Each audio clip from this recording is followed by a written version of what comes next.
Good afternoon, good morning, everyone. I'm Céline Pannuti, Head of Consumer Staples at JP Morgan. Thank you very much for joining me.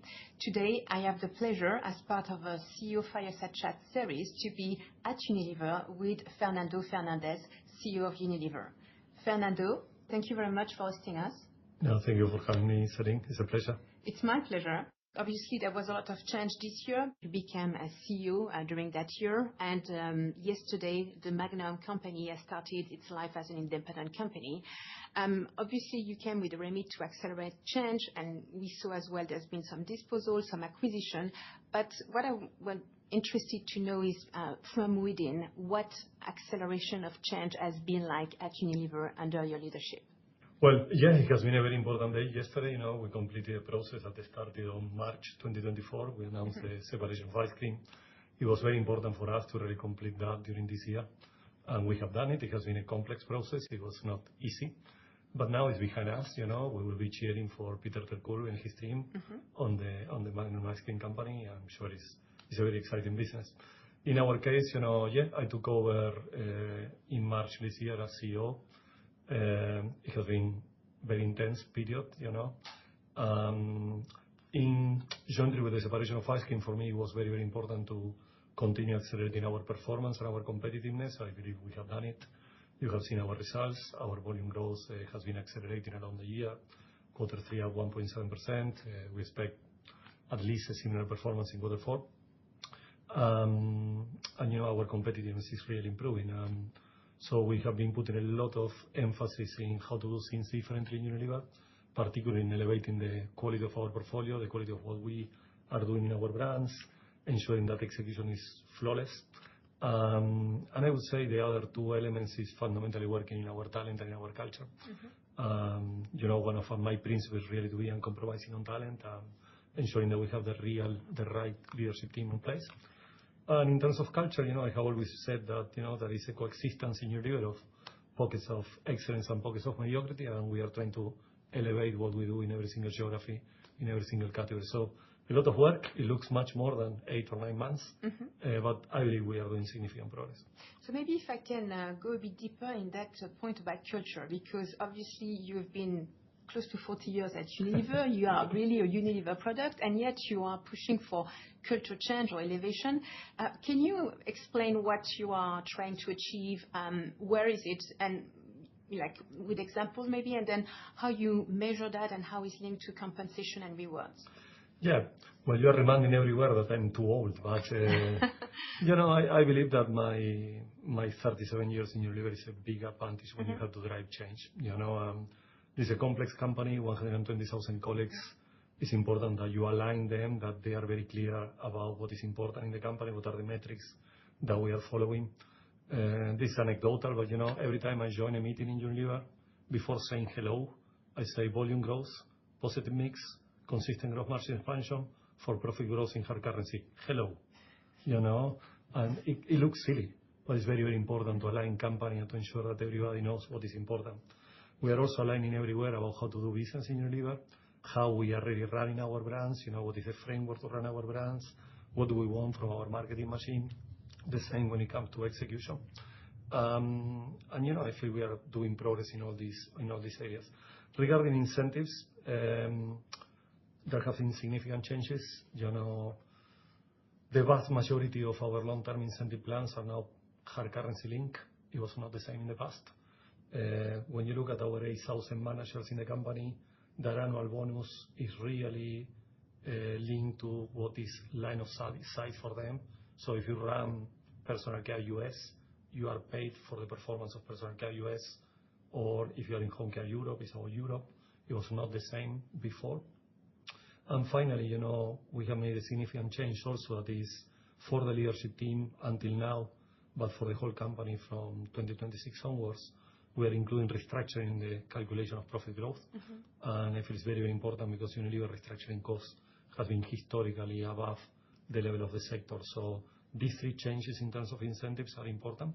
And now, basically, we don't expect any significant changes beyond that. 25 was also quite a specific year because it's the first year that the four business group are operating with 24 markets or business group market, and then you have the one Unilever structure. So can you explain how you think this has gone, and like how do you measure that it's been effective? The other point is that your biggest division, Beauty and Wellbeing, is still without a head of division. So can you talk about what are the skill sets that you are looking for this person to join, and when do we expect to have an announcement?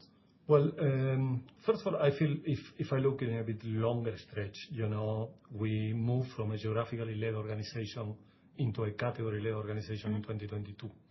And now basically we run the P&L of Unilever through 4 divisions that are what we call the business groups. I believe this change has been very, very important to ensure that we build a more consistent and coherent portfolio. Also, in order to focus our innovation plans, I believe that the impact that this has had in our product development capabilities, it has been very, very significant.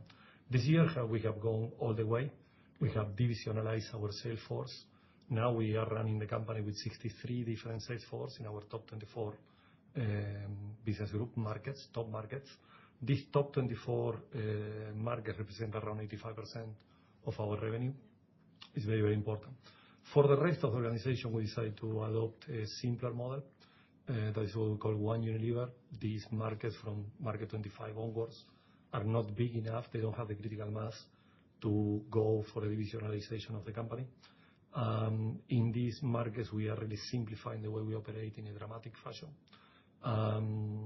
We are also making our power brands much more important because, you can accept some complexity in a market like US or in a market like India, but you don't want complexity in smaller markets, and that's something that this year it has been important because we have done all these changes and it has been pretty smooth. You have seen our performance has been good despite all these changes. And now we can say that the heavy lifting of all the organizational changes is behind us. So basically the focus now is in continue elevating the quality of our brands and our execution. Regarding the business group president of Beauty, this is a decision for the next 10 years.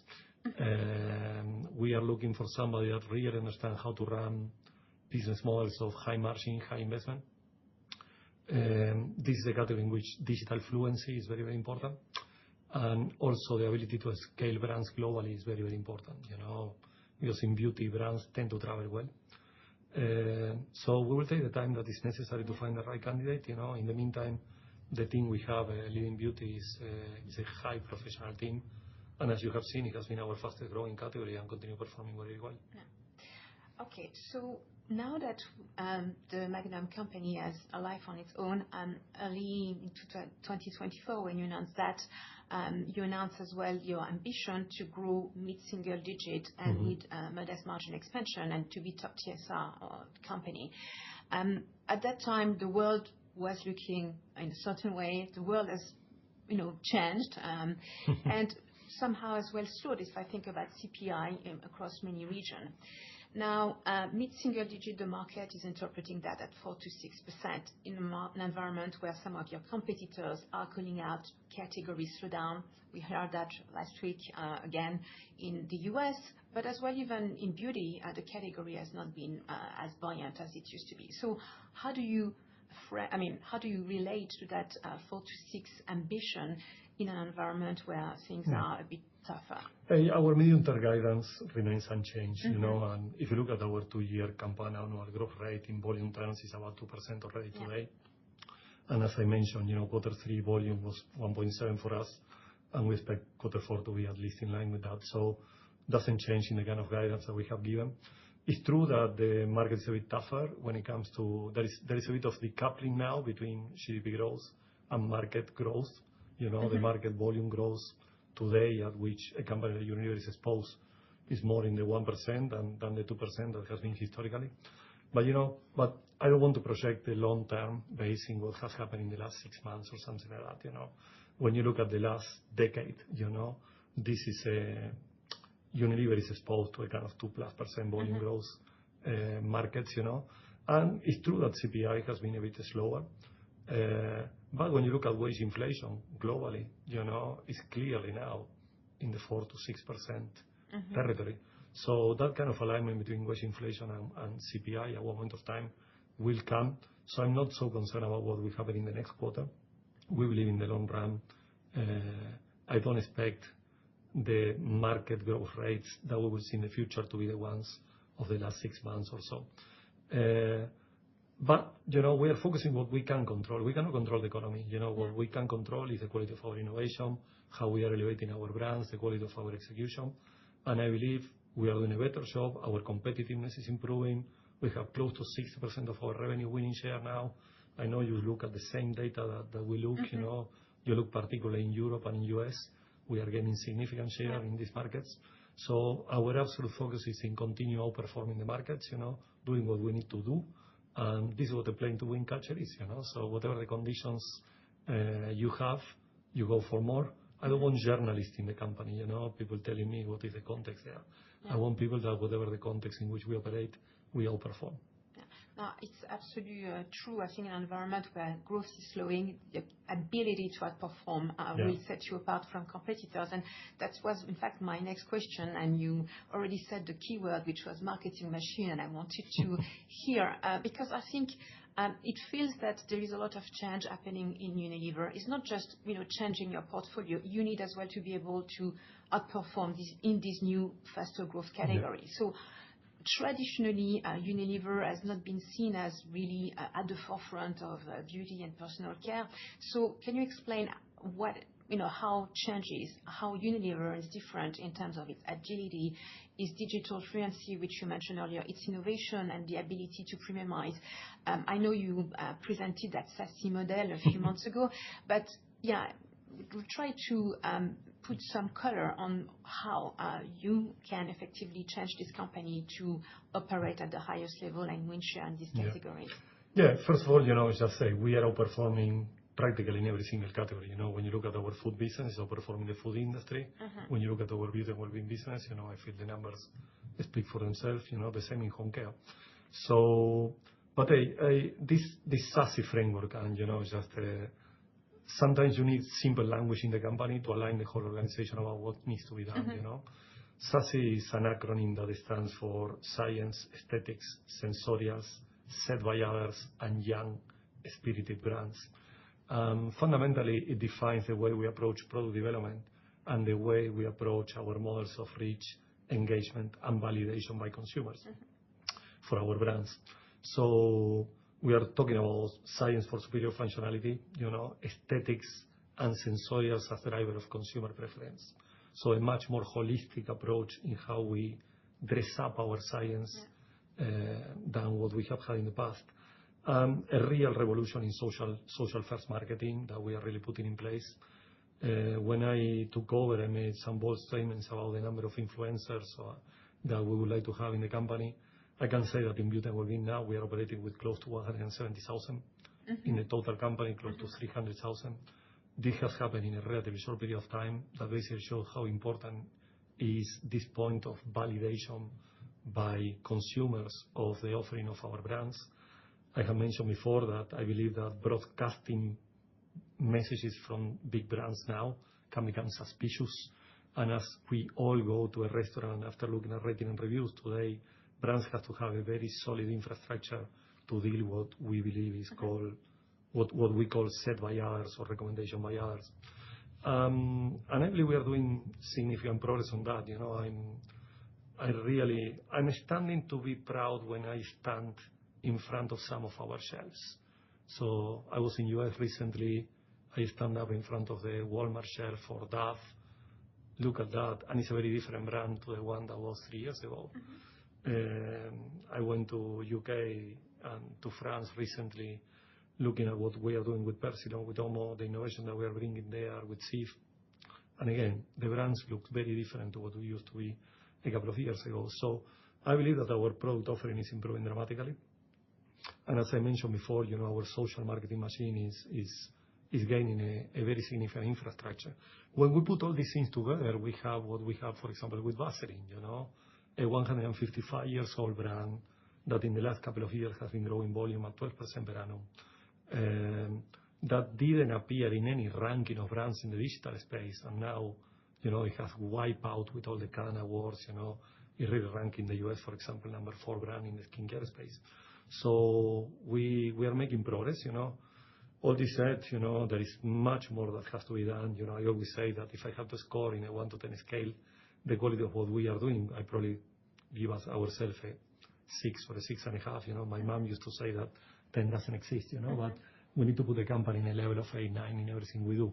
But there is a significant step change in how we are doing marketing in Unilever.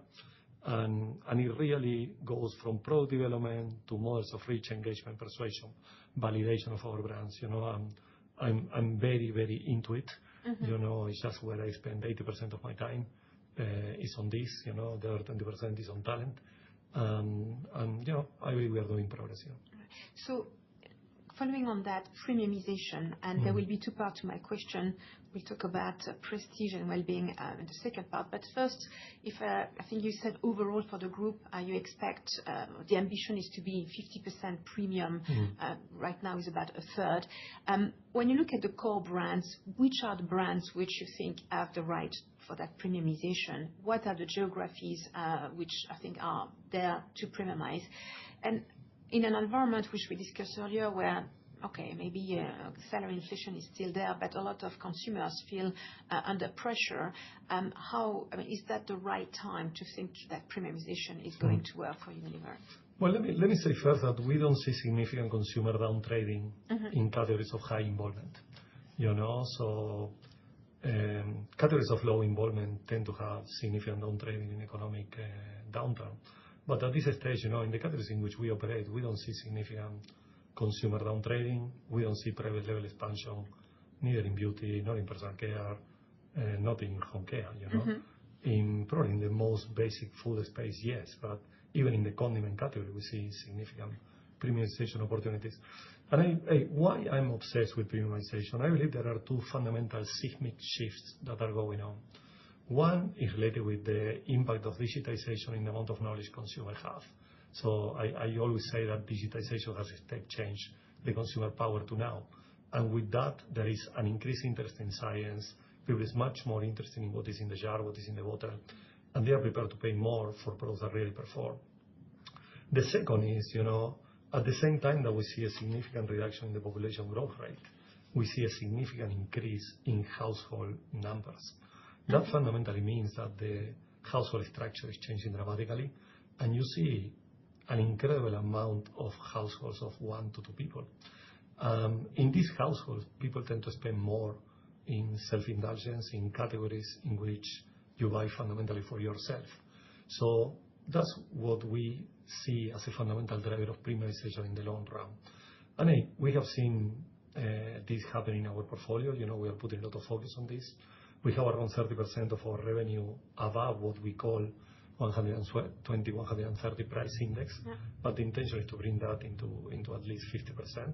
And we are making progress on that. So we are really going for premiumization because there are some fundamental consumer household trends that I believe are structured and are there. The other important point is that the only thing you can be sure is that in most of the market, there will be more retailer concentration. And with this retailing concentration, it's very important that you are in the right parts of the profit pool. And the profit pool is really shifting into premium. And that's why we continue shifting the portfolio into that direction. So 7% of your sales are in prestige, beauty, and well-being. Yeah. And these have been growing double digits, adding close to 1% to total group, so showing that the power of premiumization. Now, maybe I would like to dig a bit more because you always ask about the sustainability of Nutrafol and of Liquid IV. I think those two brands alone are getting closer to be billionaire brands. They're quite young brands. So what do you think what makes you believe that there is sustainability in that growth? What is different in terms of the science, the barrier to entry, the investment that you're making? And can those US-based concepts travel outside of the US? Well, we have had double-digit growth in that space of our portfolio for 5 years now. Yeah. And I have received this question for 5 years. But it's fair, I cannot promise I will have double digits forever, but I'm absolutely convinced. But these are the spaces that are accredited to Unilever overall in top line. So I'm very excited by the well-being opportunity. I believe there is a soft spot today in some categories, that is what I call the urban, wealthy female opportunity. And wellness is really driven by that, So it's an urban female that is really adopting wellness, taking their health on their own. And if you can find spaces there that you can really establish a strong position of leadership, it's a very attractive territory because you can scale up brands very, very fast, So it's true, Liquid IV, we acquired Liquid IV in 2020. It was a $120 million brand. This year will be around $1 billion.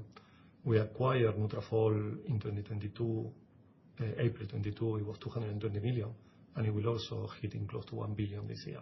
So it basically shows that if you establish a strong leading position there in powder hydration in US, we have more than 45% share.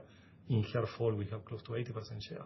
You can establish very, very strong brands that also have a lot of headroom because, penetration of Liquid IV is in high teens. Penetration of Nutrafol is less than 2%. So I'm very, very interested in this space of well-being. It's fragmented. New segments are emerging. We are looking at that with the potential of adding new brands in that space. But we only add brands that can have the possibility of really scaling to this kind of level that we are talking. In the case of Prestige Beauty, we look at that fundamentally as an extension of our skincare, hair care strategy. Prestige used to be a channel play. Yeah. But with the impressive development of e-commerce, I believe it opened opportunities for people like us that were not in the prestige space, It has been a very successful unit for us. It has seen some slowdown in the last year, particularly in the US. But the high end of Prestige Beauty for us continue growing double digits, the likes of Hourglass, K18, Tatcha, where you have items of $80 or more, continue going very, very well. Potential for international rollout is very, very significant, but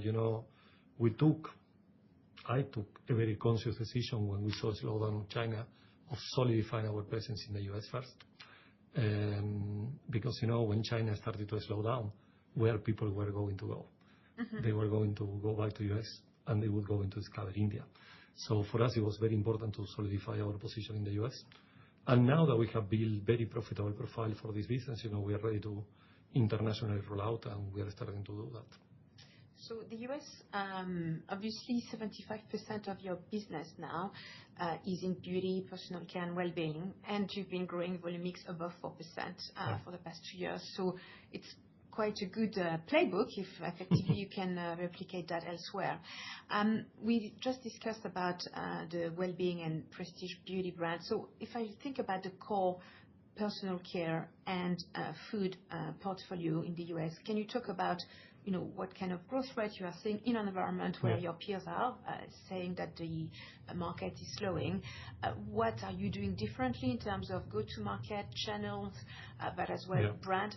And foods, you mentioned earlier that there was still demand for premiumization. What about GLP-1? Is that something that could impact your food business in the US? Well, our core in the US is doing very well. We just received what is called Advantage Survey, that is fundamentally the top 130 retailers of the US scoring their suppliers. We're ranking number 2 in the US. We're ranking number 1 in personal care, number 3 in beauty, number 1 in foods. This is completely unprecedented for Unilever, We are growing with people like Walmart, close to double digit, or with Amazon mid-teens. And that's not only the prestige or well-being, there is significant growth in the core. We are having a spectacular growth in Dove, that is a power brand in the US, and as I mentioned before, Vaseline, we're having some issues in hair care, but our Hellmann's business in foods doing very well. Our Dios business that went through a rough period, now gaining share in every single segment of the category. So we really believe that we have built a footprint in the US that is very strong. It has gone a bit unnoticed for investors. I believe that it has been now 5 consecutive quarters of more than 4% volume growth in the US. I cannot promise that it will be 4% volume growth forever, but we are confident that we have built one of the best growth footprints for any big company in the US. So we are happy with what we are doing. We have put an excellent leadership team. Our intimacy with retailers is at a level that I have not seen before. We continue winning with the winning retailers there. So it's a good setup, the one that we have in the US. Regarding, and by the way, some of our power brands there are reaching price points that they have never reached before. We continue having offering for the mainstream, but we are now stretching our brands into segments in which we can put our best science there, and consumers are really recognizing that in their demand. In terms of GLP-1, at this stage, we have not seen a significant impact. Hellmann's is doing very well. It's a very strong business, 46% share in the condiment category. The condiments category is probably one of the most attractive categories within foods. There are huge opportunity for premiumization. People is eating hotter, and they're paying more. And I feel everything that is related with dipping, sandwiches, there is a trend into more, I would call it French kind of stuff, than the one that historically we have seen in the US. And Hellmann's is really profiting from that and doing a good job. So we have had a good run with foods also. In GLP-1, until now, we have not seen any significant impact in the volume of adoption of the categories in which we play. But it's true that in the US, we are fundamentally anchored around condiments. Yeah. So in beauty, if I look at the different subcategories, right now the category that's doing super well is hair care, and it's a fundamental category for Unilever. Yeah. I think it's about 11% of your sales. Yeah. I must say growth has been flattish this year. It was up 4% last year. Yeah. And if I look at some of your global peers, or even regionals, they are growing much faster than you. So I know there's been some issues in the US which you try to fix, but so can you talk about, how, are you ready now to really step up that opportunity in hair? And do you need, by the way, to go more premium? I know you have K18. Is there another brand? Professional, like how you see the whole category and the channel performance? Well, hair has been one of our fastest growing categories for a decade, and it's true that this year we are underperforming in hair. Our performance around flattish. Some of that was conscious decision we take to streamline our portfolio, particularly in the US. We have removed 3 brands in the US. Yeah. We are deleting these brands, because we wanted to focus our portfolio in our power brands there. We have pockets of strengths, so that hair relaunch is really proving a big success. We are growing more than 20% in US in the last quarter, and we have seen the same in every single market in which we are relaunching that. Our styling of TRESemmé has been doing well, but at the same time, we took some decisions on pricing in our shampoo and conditioner business that probably went too far, and we have adjusted that. So regarding the portfolio, and of course, we have been affected by China. China is very big for Clear. The issues that we have had in Brazil this year have affected Sunsilk. So there are a couple of geographical issues that have affected our overall hair performance. But, we have a great portfolio in hair, covering every single price point. So it's really very well suited for the different geographies in which we operate. And the acquisition of K18 is very, very important to enter into let's call it the professional space of hair care that, as I mentioned in the case of Prestige before, we want to do it without investing in physical infrastructure. So I believe the expansion of e-commerce, K18, for example, is a massive brand in TikTok. The emergence of e-commerce really open opportunities to continue expanding our portfolio into more professional propositions in hair care. And if there are good opportunities, we will go for that. And if not, we will develop that organically. So we're happy with the portfolio we have. We will continue to look into additions in that portfolio. And I feel next year will be a good year for hair care because the innovation that we are hitting, the market and the momentum we are getting now in the end of the year with some of the relaunches that we have put, like TRESemmé styling or Dove in shampoo, conditioner, and treatments, are really doing very well. Being an emerging market company, you have more pricing ability. Nevertheless, we see, as I was mentioning earlier, CPI has been slowing. Your pricing around 2%. In an environment where COGS inflation are not that great, where there is consumer pressure, where some of your competitors are talking about higher promotions, is it a sustainable level? We've seen times where Unilever was pricing less than that. How do you feel about your pricing ability as we go next year? Well, first of all, I feel it's important to look at what cost inflation the industry is exposed. And if I look at the categories in which Unilever is playing now, and I look at 2026, I have around 2% inflation in the material side, and we have between 4 and 6% inflation in the wage side. Both are important. So that's the kind of cost environment that we have. And it's true that the CPI has slowed down a bit, but it's a difference between 3 and 2.5 or 3.5 and 3. It's not so dramatic. So hey, when markets get a bit tougher in volume, of course, there is some downward pressure on pricing, but we have not seen irrational promotional intensity in the categories in which we play. And we are really trying to elevate our portfolio to ensure that we escape this kind of short-term trap of pushing a lot of volume through promotion. So we have not increased our promotional volumes. By the contrary, it's slightly down for us this year. And let's see what happens in the market. In Europe, it has been always a challenging market, and pre-COVID pricing, in fact, was negative almost every year in Europe. Obviously, post-COVID, things have been better, but why shouldn't we be looking back and say, yeah, maybe we're going to go back to an environment where there's not much pricing, there's competition, retailers are more buying power at putting together their procurement. So specifically for Europe, do you think that we would go back to the old Europe that we knew, or you think the pricing still remain? And then, Europe on volume mix, I must say you've done quite well. You've gained market share. It's a bit different than the US, but still quite a good level. Do you think that there is more room for you to gain share when effectively some of your peers have mentioned a weaker environment, especially in laundry, in deo? How do you see the competition evolving? Well, I feel our performance in Europe is testament for the kind of step change we have done in innovation in the premium segment. We are doing very well, particularly in two categories, home care and personal care. In home care, I feel the innovation we have brought in laundry, particularly around the short cycle, washes, washing machines in 15 minutes instead of 2-hour wash. This is the kind of shift we want to do in the portfolio when it comes to innovation. Move our portfolio into areas in which science is more demanding. It's not the same to wash in a machine for 2 hours, where a lot of the work is done by the machine, than working in 15 minutes, where a lot of the work is done by the product. And this kind of innovation has allowed us to really move into higher price points and driving the liquid segment very, very, very, very strongly.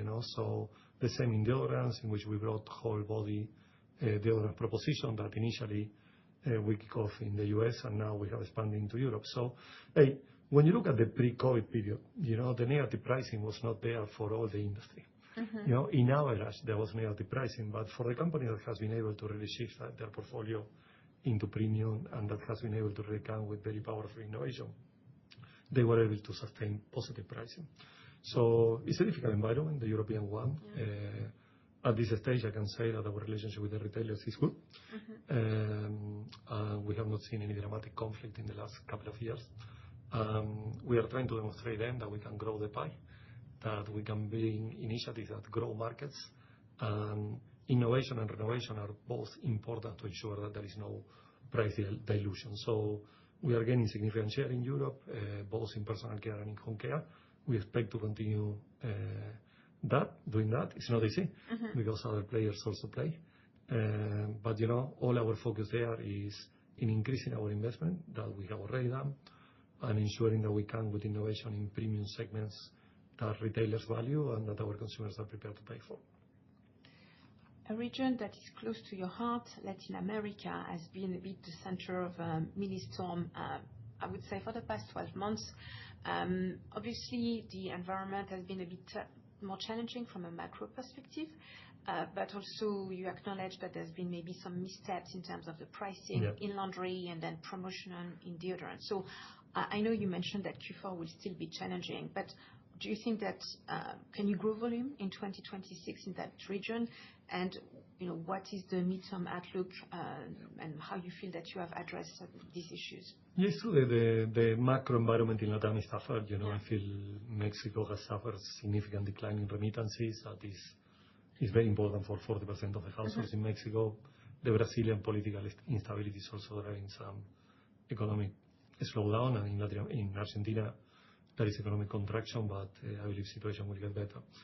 And I would say that probably explains half of the problems in Latam. Then, as you said, there were a couple of missteps. I'm probably too harsh in calling it missteps, but it has been very difficult to price in Brazil, given the volatility of the exchange rate. We have to roll back some of our pricing in a country in which taxation is very complicated. Putting prices backwards takes some time. But I believe in home care, in particular in Brazil, we are gaining momentum now. So we expect to close the year better. And definitely for the whole Latin America, I see next year with positive volume, no doubt. Structurally continuing probably our strongest region with, I would say, with India. Yeah. We have some of our best operating companies there. We have great talent. I don't see any structural issue in competitive terms that should really make ourselves very, very concerned, but we have to improve our game there. We are doing it already. And in Ecuador like Dios, we are gaining share at the scale there. We are gaining close to 250 basis points of share, but we need to reignite growth in 80% of that category. That is the aerosol format. That is very, very important for us, and it has been a bit soft this year. We have put all the plans in place. We have an incredible plan also around the World Cup next year. That, as you know, for all the Latin America is a very important event. So we expect Dios also and the whole business in Latam to be in a much better shape in 2026. Excellent. So another company that has gone into some transition has been Unilever India. A new CEO, GST tax, run rate around mid-single digit for a market where it feels like the opportunity should be much wider. So how do you feel about 2026? Do you expect to see an impact from consumer demand from GST, and what are Praya's plan to accelerate volume? But more widely, I think one of the major discussion points with investors is, while recognizing the strength of Unilever in that country, how others are also trying to take a share of that pie, and how you have to balance maybe the turnaround of your historical portfolio with some investment in pricing, in competitiveness, and then balancing top line and margin. Well, I'm sure many companies would like to swap their portfolio in India with our portfolio in India. We have 55% share in hair care, 80% share in functional tea, 80% share in functional nutrition, 45% share in skin cleansing, 50% share in sun care, and I can go on and go on and go on. I was recently in India. Opportunities there are massive. You have 60-70 million people in India with the income per capita of France. You have 700 million with the income per capita of Indonesia, Thailand, Philippines, and another 700 million with the income per capita of East Africa and West Africa. There is growth for everyone in India. And we believe that we will be the main beneficiaries of what will be a much more dynamic economic environment in India. I feel the government in India has taken very relevant measures lately. So GST reduction, that is the VAT of India, personal income tax reduction, interest rate reduction. When a government does something like this, it's because things in the economy are not right. And really, that's what happened in the last couple of years, in which India consumption was affected significantly by, in 3 years, for double-digit food inflation. Now that's not there anymore. We are seeing some food deflation. And you have seen that immediately in the GDP growth in India. I feel in the last quarter, it was 8.2%. So I see a lot of opportunities in India. The GST reduction affects 40% of our portfolio. But I believe the GST reduction, the impact in the whole economy will be very, very significant. We have made changes in our leadership team there. The CEO now is Priya Nair. She used to be my CMO in beauty. Then she succeeded me in beauty. Is one of the best Unilever resources. I have 100% trust on her. We have brought also another 2 CEOs into our Indian leadership team. The CEO of Hero Motors as the CFO of the company. The CEO of Britannia as the head of our food business. They have the mission of really putting our volume growth in similar levels to the one of GDP growth. It will take some time, but I'm very confident about the opportunity. I was recently, in central India, 4 states there, 500 million people, GDP growth 10%, income per capita at the level of Pakistan and Bangladesh. These people aspire to that, to Vaseline, to Pond's. Our brands are perfectly suited to really take advantage of what will be an explosion of wealth expansion. So I'm super excited with India. And I always say, India is 14% of our revenue, US is 21%. If you put these two companies together and we can deliver in these two regions, let's say close to 4% growth, in volume, we have 1.6% at company level. So that's fundamentally the anchor of our 2+% volume growth plan for the whole company. Earlier on, you mentioned that you have to run a business with higher margin and higher gross margin and higher investment. And that's my next question. Your gross margin, if I look at how you account for distribution costs, would be post ice cream in the low 50s. Some of the beauty peers are 60% and well above. So it feels like there is a structural margin opportunity. I'm happy to hear your view on where you think you can go there. But at the same time, your P&L, you have a 20% EBIT margin. It is one of the best in Europe. It is close to the top level in the US. So how do we think about, the gross margin opportunity, but maybe the investment, A&P at 16% of sales, is that enough? And how as well do you marry your ambition to grow mid-single digit, but as well to grow EPS in euros, and therefore, which means some margin expansion. So how do you? Well, first of all, I feel our underlying operating margin for the second half of this year after separating ice cream, excluding ice cream, will be at least 19.5%. So that's the kind of level, the base of our margin after ice cream. And our gross margin, you're right. We include logistic costs in the calculation of our gross margin. Other people have that in the SG&A. If you exclude the logistic costs, our gross margin is in the low 50s. But of course, there are big differences between our beauty business and our home care business. So there is a big divergence there. There are 4 levels of gross margin expansion we are working on. The first one is, volume growth. The margin in our next unit of volume is close to 55-60%. So for us, if we achieve 2+% volume growth, our gross margin expansion start to kick off. Then it's mix, category mix, segment mix, channel mix. The third one is some interventions we are doing in the value chain of some key materials. I have talked about surfactants in US, oleochemicals in Asia. We are investing heavily in fragrances, in which we invest 1.3 billion, and we see there are big opportunities for savings and for quality there. And of course, also, we are allocating a much more significant fraction of CapEx to margin expansion initiatives.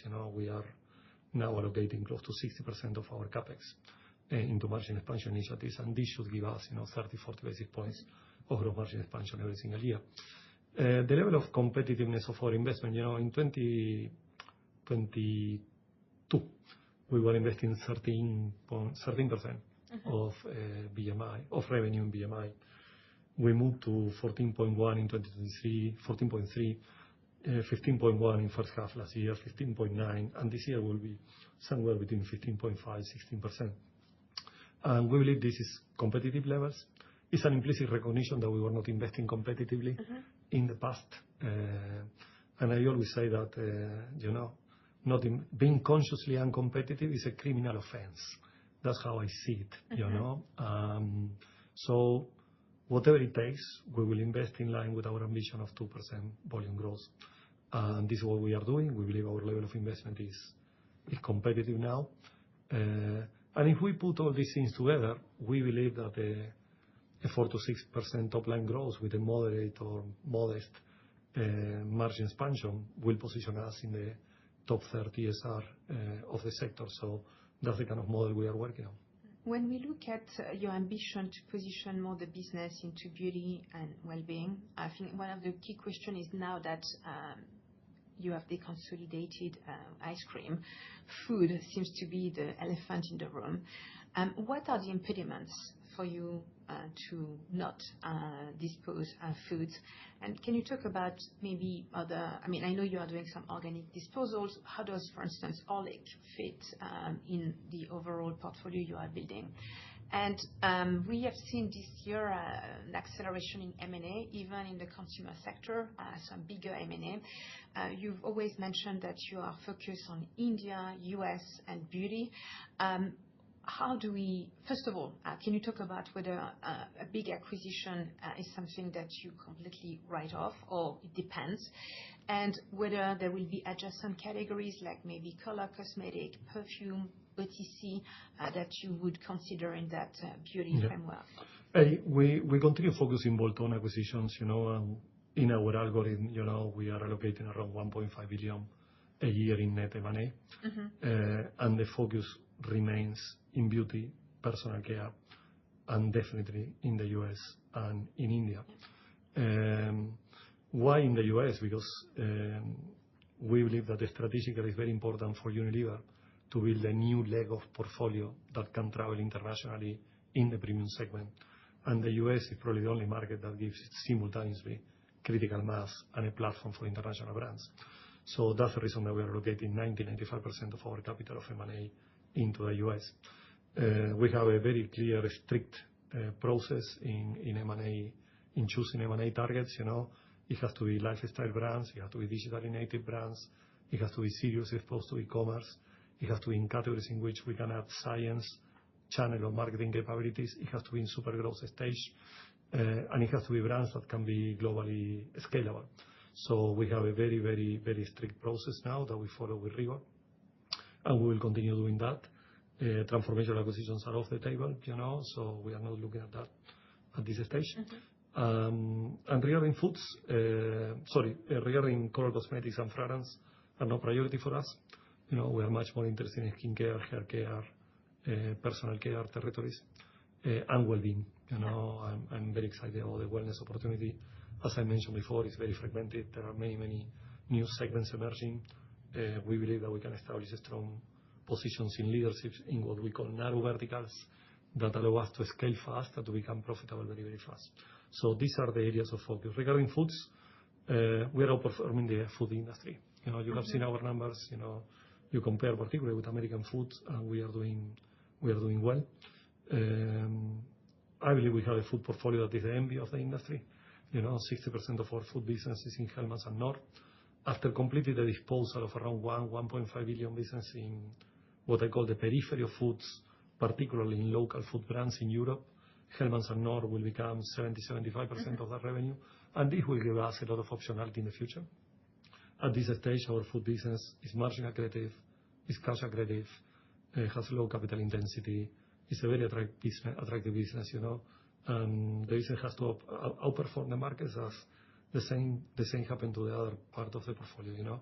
They have to gain the right to stay in the portfolio, being called Hellmann's, being called Knorr, or being called Dove, or being called TRESemmé. So that's the way we are approaching that. All right. I think we are close to the end of this, so I have two more questions. So a quick one on free cash flow. Post the disposal of the separation of ice cream, how do you feel? I mean, it was 7 billion free cash flow that you achieved in 2024. What do you think is the right level of free cash flow? And should we expect continued share buyback as you have done, maybe at a higher level, but you've done 1.5 billion in the past years? And I leave my last question. Well, as I mentioned before, our underlying operating margin after the separation of ice cream will be at least 19.5%. And our working capital is very strong. So we operate with a negative working capital of 8-9%. So if there is good top-line growth, our ability to generate cash conversion at around 100% is very, very high. If we do that, we will continue with the kind of disciplined approach in terms of capital allocation that we have. First of all, we invest for growth, being in the support of our brands, in our R&D, in our CapEx. They will ensure a good dividend payout ratio, probably in the 55-60% range. Third, allocating 1.5 billion to net M&A every single year. And then if there is excess of cash, we will not sit upon that, and we will continue doing share buyback. But if in 1 year there is an opportunity to acquire for 2 billion or 3 billion, I will privilege that because it's more important for us to ensure that the portfolio rotation keeps accelerating. In the same way, there could be a year in which no target is available, and I will put 0 into M&A, and that can give us a space for more share buyback. But overall, I like the balance between 70-75% of our capital return to shareholders in dividends and 25-30% in share buyback. But I will not commit to share buyback as a routine practice. We will do that in case that there is excess surplus of cash in the business. Fernando, thank you. 2026 is a big sporting event here, and I know you like football. And I'm not going to ask you who you're going to cheer, especially given my nationality. But rather, if you are a TikTok influencer, what would be your beauty tip? My beauty tip? Yeah, hey, football is great year, big year. And I feel we are really doing a lot around the World Cup because I really believe that event marketing is more important than ever. And we will be the sponsor in personal care and beauty for next year. So it's just we are very excited about the prospects of that in our top line growth.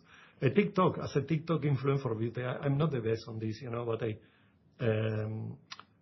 I probably what I would say is just a good face care routine probably require only 3 or 4 steps. When you choose the right brands, go for the ones of Unilever. They are great science and go for that because it's great stuff. Excellent. Well, thank you, Fernando. And thank you, everyone, for joining us today. We wish you a good year end and looking forward to seeing you again and discussing in 2026.